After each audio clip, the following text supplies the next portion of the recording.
pueblo que andaba en tinieblas ha visto gran luz. A los que habitaban en tierra de sombra de muerte, la luz ha resplandecido sobre ellos. Multiplicaste la nación, aumentaste su alegría, se alegran en tu presencia como con la alegría de la cosecha, como se regocijan los hombres cuando se reparten el botín, porque tú quebraste el yugo de su carga, el báculo de sus hombros y la vara de sus opresores, como en la batalla de Medián.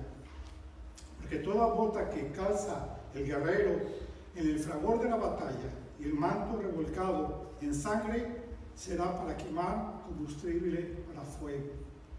Porque un niño nos ha nacido, un hijo nos ha sido dado, y la soberanía reposará sobre sus hombros, y se llamará su nombre, admirable consejero, poderoso Dios, Padre eterno, príncipe de paz. El aumento de su soberanía y la paz no tendrá fin sobre el trono de David y sobre su reino, para afianzarlo y sostenerlo con el derecho y la justicia, desde entonces y para siempre. El celo del Señor de los ejércitos hará esto.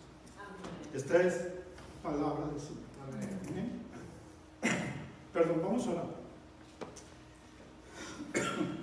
Señor amado, gracias te damos por todas tus bendiciones, Señor, todos tus cuidados que has tenido con nosotros a través, Señor, de esta semana que ha pasado. Te agradecemos por esta nueva semana que empezamos hoy. Te damos gracias porque lo podemos hacer, Señor, meditando en tu palabra.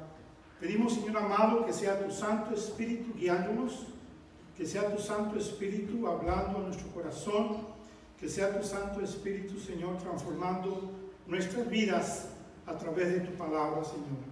Gracias, Señor, te damos por esta hermosa oportunidad que tú nos das, Señor, de estar reunidos en tu nombre y escuchar de ti, Señor, lo que tú tienes para nosotros en este día. Gracias te damos y oramos, Señor, en el nombre de Cristo Jesús. Amén. Estaba leyendo unas noticias acerca de cómo la gente celebra la Navidad alrededor del mundo. Y leía una parte donde habla acerca de la Navidad en Japón, cómo la celebran. A pesar de que Japón solamente el 1% de los habitantes son creyentes, son cristianos. El resto de las personas son ya budistas o tienen otras religiones. Sin embargo, celebran Navidad. Y uno preguntará, bueno, ¿y por qué? Bueno, porque les gustan las luces, los colores. Dicen que algunas ciudades de Japón, desde octubre, comienzan a adornar las ciudades con miles y miles de luces. Y entonces la gente va a ver esos espectáculos de luces. Y vemos nosotros entonces que ellos ahí lo celebran. ¿Y saben qué es lo que comen en Navidad? ¿Cuál es el plato preferido de ellos? Kentucky Fried Chicken. Kentucky Fried Chicken aumenta su venta 10 veces por día lo que venden a través del resto del año. Y bueno, las parejas ocupan el día de Navidad para salir y tener una cita romántica y darse regalos de esa manera. Bueno, ellos lo celebran de esa manera la Navidad. Estaba leyendo también las noticias de cómo los Kardashians y los Jamie Foxx y todos esos artistas de Hollywood, cuántas dinero han invertido en esta Navidad en poner sus casas adornadas con miles y miles de luces. Y ustedes saben que por su testimonio muestran que no son verdaderamente hijos de Dios, sin embargo quieren celebrar la luz. Bueno, este pasaje de Isaías, en el capítulo 9, versículo 1 al 7, nos habla de una gran luz, la luz del Señor Jesucristo. Nos habla de la verdadera luz, la cual nosotros debemos de celebrar. Nosotros acostumbramos a adornar también nuestras casas con luz y pensamos que es algo hermoso este tiempo de Navidad, pero debemos entender el gran significado de lo que verdaderamente estamos celebrando. Y bueno, para poder entender este pasaje, vamos a ver un poquito acerca de la historia de este pasaje. Vemos nosotros que Isaías, cuando escribe esta profecía, lo hace en un hebreo alto, porque era un hombre educado, y lo hace en un estilo de poesía, un estilo de cantos. Esas son las profecías de Isaías. Y vemos nosotros que este pasaje que nosotros leemos cada Navidad y que lo podemos ver en las postales que nos mandamos y en los anuncios, en la televisión y en cualquier otro lado, este pasaje hermoso de Isaías capítulo 9, versículo 6 dice: porque un niño nos ha nacido, un hijo nos ha sido dado, y la soberanía reposará sobre sus hombros, y se llamará su nombre admirable, consejero, Dios poderoso, Padre eterno y príncipe de paz. Bueno, este pasaje que vemos nosotros, que se repite mucho y se lee mucho en esta temporada de Navidad, está en un contexto. Y realmente el mensaje de Isaías empieza en el capítulo 7 y se va hasta el capítulo 12 de Isaías. Es realmente, podemos decir, la porción completa de la profecía de Isaías, en este caso que estamos leyendo. Y vemos nosotros que es un mensaje que nos habla acerca de esperanza, de misericordia y de salvación. Por ejemplo, el capítulo 7, versículo 1 al versículo 25, nos está hablando de un mensaje de esperanza, porque ahí se menciona a Emanuel. Y nosotros asociamos esa profecía de Emanuel acerca de nuestro Señor Jesucristo. Y en efecto así es. Pero en el tiempo que Isaías la estaba dando, estaba siendo aplicada para ese tiempo, para lo que estaba sucediendo en ese tiempo. Y se lo estaba dando al rey Acaz. Sin embargo, es una profecía que también se cumple en su totalidad cuando nuestro Señor Jesucristo nace, porque Él es Dios con nosotros. Pero Acaz le estaba diciendo: no tengas temor y no hagas alianzas con otras naciones para defenderte, sino que lo que tienes que hacer es confiar en Dios. Y Acaz, ¿qué es lo que hace el rey Acaz? No confía en Dios. Pero esa profecía es para él, diciéndole: Dios está con nosotros. Pero a la misma vez entendemos que esa profecía se cumple en nuestro Señor Jesucristo. Así que el mensaje del capítulo 7 es un mensaje de esperanza. El mensaje del capítulo 8, versículo 1 al 22, es un mensaje de juicio. Está hablando de juicio por causa del pecado y de no arrepentirse, que es lo que viene sobre la nación. Y vemos en el capítulo 9, versículo 1 al capítulo 11, versículo 16, que es una promesa de misericordia. Después del juicio, primero esperanza, juicio, y entonces ahora Isaías nos habla de misericordia, de la misericordia del Señor que tiene sobre aquellos que se arrepienten, ¿sí? Y en el capítulo 12, versículo 1 al 6, nos está hablando de una canción de salvación. Es la canción en poema, ¿verdad? Pero en canto, que Isaías hace y habla de la gran salvación que tenemos en nuestro Señor. Amén. Así que para entender este pasaje debemos entender cuál es el contexto histórico de esto. Cuando entendemos, en primer lugar, voy a hacer una pregunta. ¿Quién fue el primer rey de Israel? Saúl. ¿Quién fue el segundo rey? David. ¿Quién fue el tercer rey? ¿Y quién fue el cuarto rey? Roboam. El pastor se lo sabe. Roboam, ¿sí? Entonces Roboam fue el cuarto rey, el hijo de Salomón, al que tenía el derecho del reino. Pero ¿qué sucedió en el momento que iba a ser coronado, en el momento de la festividad de la coronación?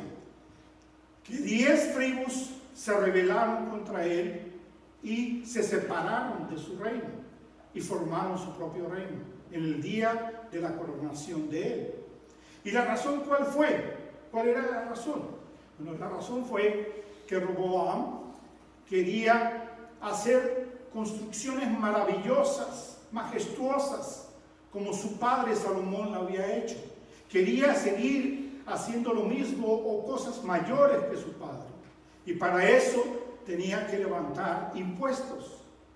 Y entonces los consejeros ancianos le dijeron, no lo hagas, no es correcto hacerlo.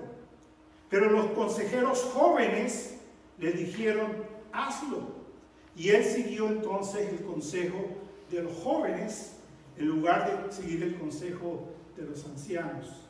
Y él entonces, al poner esta carga de impuestos sobre el pueblo, las 10 tribus entonces se dividen.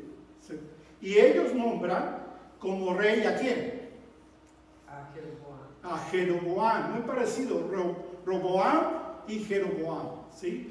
Entonces Jeroboam es ahora rey y él fue un sirviente, le sirvió a Salomón, ¿verdad? No le correspondía el reino, sin embargo había una profecía acerca de él, de que iba a suceder eso, que el reino se iba a dividir y que él iba a reinar. Y si lo hacía correctamente, Dios lo iba a bendecir. ¿Pero qué fue lo que hizo Jeroboam?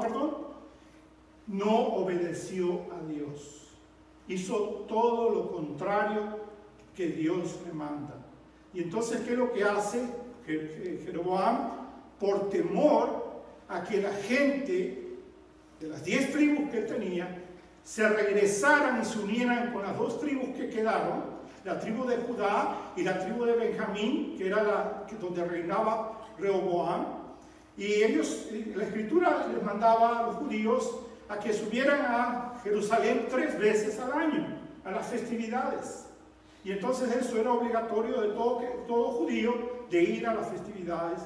Y entonces Jeroboam, por temor a que ellos iban a ir a Jerusalén, al reino del sur, él temió, dice, estos van a regresar y los voy a perder. Y entonces, ¿qué fue lo que él hizo? Él construyó 2 templos, un templo en el norte y un templo en el sur. Y puso entonces ídolos en esos templos. Y lo peor fue que les dijo al pueblo, este es tu Dios, el cual te sacó de la tierra de Egipto, te liberó. ¿Y qué pasó con el pueblo? ¿Qué pasó con las 10 tribus? Le creyeron, iban a adorar a sus templos, a ídolos. Y vemos entonces que eso fue lo que sucedió con el reino del norte, las 10 tribus, y el nombre del reino del norte es Israel, y el reino del sur es el reino de Judá. 2 tribus ahí. Y bueno, vemos entonces que cuando el capítulo 8 de Isaías nos habla acerca de este castigo que viene, ¿verdad? De este juicio que viene, podemos ir nosotros al versículo, vean ustedes capítulo 8, vean al versículo 22 del capítulo 8, dice, después mirarán hacia la tierra y verán tribulación y tinieblas, los sombríos de la angustia, y serán lanzados a la oscuridad. Con eso termina el capítulo 8. Termina con juicio, en tinieblas, en castigo. Pero ¿cómo empieza el capítulo 9? Con la palabra pero. Pero indica que hay un cambio, que hay esperanza, que hay bendición, que hay esperanza de restauración para aquel que está en juicio, para aquel que está en tinieblas.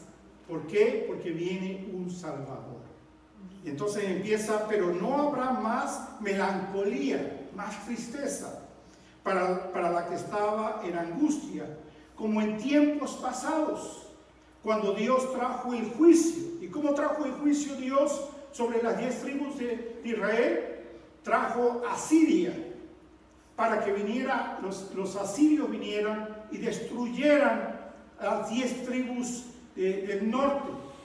Y esas 10 tribus fueron conquistadas, tomadas y distribuidas a través del reino asirio para que no estuvieran unidas y tomaran control y poder. ¿Y qué hicieron los asirios? Trajeron gente que ellos habían conquistado y las pusieron en el territorio donde estaban las tribus de Israel. Cambiaron a la gente. Y eso lo hacían para una manera de control, ¿verdad?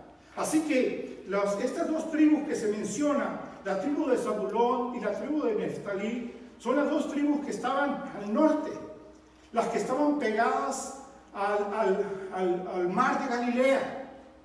Y estas 2 tribus representan a las 10 tribus y la condición de ellas, de que fueron destruidas y estaban en tinieblas. Y entonces vemos nosotros que la esperanza es que ahora va a haber un trato diferente. Dice, el trato con desprecio a la tierra de Zabulón y a la tierra de Neftalí, él lo trató así, Dios, ¿verdad? Pero después lo hará glorioso por el camino del mar al otro lado del Jordán. ¿De qué mar está hablando ahí? Está hablando del mar, el mar de Galilea, ¿sí? Y vemos nosotros que está dando una profecía. Esa profecía se cumple, ¿cuándo se cumple?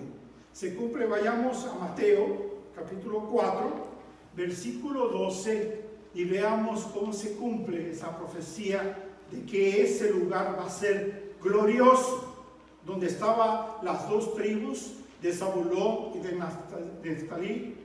Ahí ahora va a ser glorioso. Dice así la palabra de Dios: cuando Jesús oyó que Juan había sido encarcelado, regresó a Galilea. Saliendo de Nazaret, fue a vivir en Capernaum, que está junto al mar, en la región de Zabulón y Neftalí, para que se cumpliera lo que fue dicho por medio del profeta Isaías, cuando dijo: tierra de Zabulón, tierra de Neftalí, camino del mar, al otro lado del Jordán, Galilea de los gentiles. El pueblo sentado en tinieblas vio una gran luz, y los que vivían en región y sombra de muerte, una luz les resplandeció. Desde entonces Jesús comenzó a predicar: arrepiéntanse, porque el reino de los cielos se ha acercado. Entonces esta profecía de Isaías, capítulo 9, y los primeros versículos, se cumplen cuando esa región del norte de Israel es visitada ¿por quién? Por la misma gloria, nuestro Señor Jesucristo. Es lo que hace glorioso el lugar, el que llega a traer un mensaje de esperanza, un mensaje de salvación. Amén. Entonces vemos nosotros que esta es la historia, esto es lo que está atrás de este pasaje, y cuando nosotros lo leemos estamos hablando, entonces debemos entender que el pasaje está haciendo una comparación entre juicio y salvación, entre tinieblas y gran luz, entre tristeza y gran gozo. Está hablando de la misericordia de Dios, porque Dios tiene misericordia sobre aquellos que se arrepienten. Entonces hace la comparación, hace el contraste de lo que está sucediendo en la condición del pecado. Ahora esta condición del pecado que estaba el pueblo, que se encontraba el pueblo, fue porque apostataron, abandonaron la fe, ¿sí? Entonces les dije a ustedes que el reino del norte fue destruido por los asirios. Dios de esa manera utilizó traer juicio sobre ellos, a los asirios, y Dios después utiliza a los babilonios para que entonces destruya a los asirios como castigo de que destruyó a sus hijos del norte, y ahora usa a los babilonios para ir contra el reino del sur y también llevarlos cautivos. Y ustedes saben entonces la historia de lo que sucede. Entonces vemos nosotros que el pecado de ellos fue, número 1, apostasía. Número 2, idolatría. Número 3, rechazaron la ley de Dios. Rechazaron la ley de Dios. Número 4, injusticia. ¿Por qué? Porque los ricos, los que estaban en poder, oprimían a sus hermanos pobres y había injusticia. Y porque confiaban más en las alianzas de hombre que confiar en lo que Dios decía.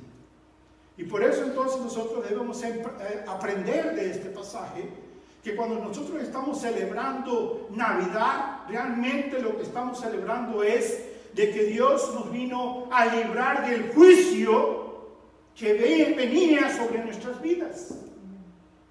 Porque nosotros también hemos sido apóstatas, porque nosotros también hemos sido idólatras, porque también nosotros hemos abandonado o no conocemos la palabra del Señor, no lo obedecemos a Él, porque nosotros también hacemos injusticia con nuestros vecinos, con nuestro prójimo, porque nosotros también pecamos en todas las áreas, confiando en nuestro bolsillo, confiando en nuestra juventud, en nuestras fuerzas, confiando en nuestra inteligencia, confiando en el lugar donde vivimos, sin confiar en ¿quién? En Dios. Sin embargo, la Navidad es un mensaje de esperanza, un mensaje de misericordia. Y ese mensaje no se predica en la Navidad. Ese mensaje no se predica en la Navidad. ¿Ustedes han escuchado a alguien hablar en la Navidad acerca del juicio? Y que hay que arrepentirse para que verdaderamente pueda celebrar lo que es la Navidad. No, ¿verdad? Porque la gente habla de amor, habla de paz, habla de gozo, habla de esperanza. Pero nunca habla de que todo eso es posible si reconocemos que estamos en juicio y que tenemos que arrepentirnos. Hoy día a la gente no le gusta escuchar acerca del pecado, no le gusta ser confrontada con la realidad del pecado en su vida. Hay pastores que no quieren que uno predique acerca del pecado. Déjeme decirle que hay gente que me ha invitado a predicar y voy a predicar y cuando predico entonces no me vuelven a invitar. Y no me vuelven a invitar, ¿por qué? Porque no hablaste de amor y gracia, y amor y gracia, y amor y gracia. No, yo hablé lo que la Escritura dice. La confrontación que debemos de tener con el pecado. Porque si no hablamos de pecado, ¿cómo va a haber arrepentimiento? Y si no hay arrepentimiento, ¿cómo va a haber salvación? Tenemos que apuntar a aquel problema que está en nosotros, la lucha que nosotros tenemos, las tinieblas que hay en nuestro corazón, y arrepentirnos de eso, reconocer, realmente analizarnos, meditar en lo que hay dentro de nosotros y las luchas que nosotros tenemos, y ponernos tristes. Porque esa es la comparación que está haciendo aquí la Escritura, es que aquel que está en gran tinieblas, ¿qué le sucede? Hay gran tristeza. ¿Por qué hay gran tristeza? Porque se da cuenta de su condición. Para que pueda haber arrepentimiento, tenemos que ver la condición de nuestro corazón si está en tinieblas. Y al reconocer las tinieblas, nos entristecemos. Nos ponemos melancólicos, tristes por la condición. Pero entonces recibimos el mensaje de esperanza, de misericordia, que tenemos un Salvador que nos ama. Un Salvador que fue a la cruz del Calvario para tomar nuestro lugar. Y ese juicio que venía sobre nosotros, Él lo tomó, Él lo llevó. Porque Él tomó nuestros pecados. Llevó nuestros pecados. Y ahora entonces Él nos ha dado salvación. Por eso entonces Isaías tiene el canto en el capítulo 12 de salvación. Y leámoslo, vayamos al capítulo 12 y veamos nosotros en el versículo 1 este hermoso canto de salvación. Dice así la Escritura: Perdónenme que esta es Biblia nueva y todavía no está muy usada. Tengo la mía que está usada, ¿ok? Dice así, capítulo 12, Isaías capítulo 12. En aquel día dirás: te doy gracias, oh Señor, porque aunque estabas enojado conmigo, tu ira se ha apartado y me has consolado. ¿Sí? El que estaba triste por su condición, ahora es consolado. Dios es mi salvación, confiaré y no temeré, porque mi fortaleza y mi canción es el Señor Dios. Él ha sido mi salvación, con gozo sacarás agua de los manantiales de la salvación. En aquel día dirás: den gracias al Señor, invoquen su nombre, hagan conocer entre los pueblos sus obras, hagan recordar que su nombre es exaltado, canten alabanzas al Señor, porque ha hecho cosas maravillosas. Sea conocido esto por toda la tierra, clamen y griten de júbilo, habitantes de Sión, porque grande es en medio de ti el Santo de Israel. Gran gozo. ¿Por qué? Porque el Señor ha hecho grandes cosas. ¿Cuáles son las grandes cosas que el Señor ha hecho? Ha perdonado nuestros pecados. ¿Saben ustedes cuál es el milagro más grande que puede haber? El milagro más importante que puede haber. ¿Qué piensa usted que es el milagro más grande que puede haber? Muchas personas piensan: oh, resucitó un muerto. Ese es máximo. No. El milagro más grande es que tú y yo seamos salvos en Cristo Jesús. Porque estábamos en tinieblas, muertos en nuestros delitos y pecados. Pero Cristo nos dio vida. Hizo el milagro, porque nosotros no queríamos ver a Dios, no podíamos ver a Dios, no podíamos entender a Dios, no podíamos seguir a Dios, no podíamos reconocer el verdadero Dios. Teníamos nuestros dioses, muertos en nuestros delitos y pecados. Pero Él vino entonces a darnos vida, y hizo ese gran milagro en tu vida. Espero que todos los que estemos aquí ya hayamos recibido ese milagro en nuestras vidas. O aquellos que nos están escuchando por Facebook, o por YouTube, o por cualquier medio donde sale este video, debemos de preguntarnos: ¿ya recibí yo ese milagro? ¿Dios me ha dado vida? ¿O sigues muerto en tus delitos y pecados? Si te das cuenta de que sigues muerto en tus delitos y pecados, eso es misericordia. Porque aún eso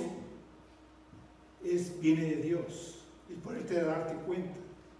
El Espíritu Santo te enseña tu condición, te muestra tu condición. Y si ahí donde estás te está mostrando tu condición, ¿qué es lo que tienes que hacer? Ponerte triste y arrepentirte y reconocer que hay un Salvador, el único que te puede dar vida, que es nuestro Señor Jesucristo.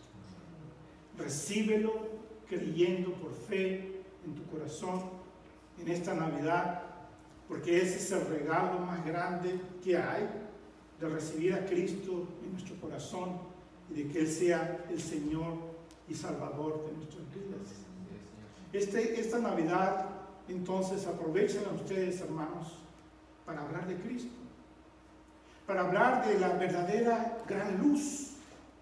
Todos esos adornos que probablemente pusieron en su casa, esas luces que han puesto, utilícenlas para cuando llegues visita a tu casa, tu familia, tus amigos, tus vecinos. Utiliza hablar de esas luces que has puesto para hablar de la gran luz que es nuestro Señor Jesucristo. Utiliza esta Navidad para presentar el Evangelio. Porque la gente, como les decía, estos artistas de Hollywood, estas gentes allá en Japón y muchas otras partes alrededor del mundo, celebran la Navidad con fiestas, con alegría, entre comillas, con luces, pero la realidad es que están en tinieblas y necesitan el mensaje del Evangelio. Utiliza este pasaje hermoso de Isaías para hablarle del verdadero Salvador, nuestro Señor Jesucristo. ¿Quién es este rey? Ya para concluir, para terminar, dice, porque un niño nos ha nacido, un hijo nos ha dado. En primer lugar, la palabra niño nos está hablando de su humanidad, de que Cristo, Jesús, es hombre completo, completamente humano, y que tú y yo y todo aquel que cree en Él debe de poner su confianza de que Él entiende lo que hay en tu corazón, porque Él también es un hombre como tú y como yo, y conoce lo que tú es, las luchas que tú tienes, no porque las vivió, porque Él no pecó, sino porque Él en su humanidad te puede entender perfectamente tus temores, tus luchas, tus angustias, tus victorias, todas las emociones que pasan en tu vida. Él sabe, te conoce, y Él es quien te puede ayudar en el momento de necesidad. Y la palabra hijo nos habla de su deidad. Él es Dios. Él es Dios. Él es completamente hombre, completamente Dios, al cual nosotros debemos de adorar y glorificar. Él, el Señor, le ha sido dada la soberanía. Él es el Rey, Él es el Señor, es el Dios que merece toda la gloria y toda la honra. Ahora, dice la Escritura que Él, entonces, dice, versículo 6, dice, y se llamará su nombre admirable consejero. Él es, entonces, quien te puede ayudar en los momentos difíciles de tu vida, te puede dar consejo. ¿Por qué? Porque Él es sabio. Él sabe todo lo que tú necesitas, ¿verdad? Él es, dice la Escritura, Dios poderoso. Él lo puede todo. Él es fuerte. Él es quien te puede bendecir en cada aspecto de tu vida. Y dice, Él es también Padre eterno. En otras palabras, Él conoce tus necesidades. Él no es el Padre, ¿verdad? Nosotros adoramos a nuestro Padre. Él es el Hijo. Sin embargo, Él también tiene actitud de Padre, porque dice la Escritura que cuando Él se iba a ir, Él no quería dejar huérfanos a sus discípulos. ¿Y qué les dejó? El Espíritu Santo, ¿verdad? Entonces esa es la actitud de un padre que se preocupa por sus hijos. El Señor se preocupó por sus discípulos y no los quiso dejar huérfanos y les proveyó un consolador. Amén. Y dice la Escritura, Él es príncipe de paz. Él es el perfecto y completo Shalom. Porque el Shalom indica una completa paz interior, una completa paz exterior, un completo contentamiento con tu vida, una completa relación íntima con Dios. Porque el Padre te conoce. No tan solo tú lo conoces, sino Él te conoce a ti. Y hay una paz, la paz de Dios. Porque ahora eres un hijo, una hija de Él, en Cristo Jesús. Que esta Navidad sea un tiempo de gran bendición para tu vida. Que esta Navidad verdaderamente experimentes lo que es la paz, lo que es el amor, lo que es la esperanza. Porque la misericordia del Señor ha llegado a tu vida. Oremos. Señor amado, gracias te damos, Señor, por tu hermosa palabra. Te pedimos, Padre, que tú nos ayudes, Señor, a meditar en ella. Señor, que tu palabra en nuestros corazones, Señor, germine y dé abundante fruto para la gloria de tu nombre. Que en cada uno de nosotros esté la seguridad de la salvación, la absoluta confianza de que no es por nuestras obras, sino es por la obra de nuestro Señor Jesucristo que somos salvos. Que en esta Navidad, Padre Santo, Señor, también podamos compartir el Evangelio, Señor, con nuestros seres queridos, con nuestros familiares, con nuestros amigos, con nuestros vecinos, con nuestros hermanos en Cristo y con cada persona, Señor, que tú pones en nuestro camino. Mi Dios amado, gracias, Señor, te damos por tu preciosa palabra y la oportunidad que tú nos has dado de meditar en ella. Pedimos tu bendición en el nombre que es sobre todo nombre, en el nombre de nuestro Señor Jesucristo. Amén.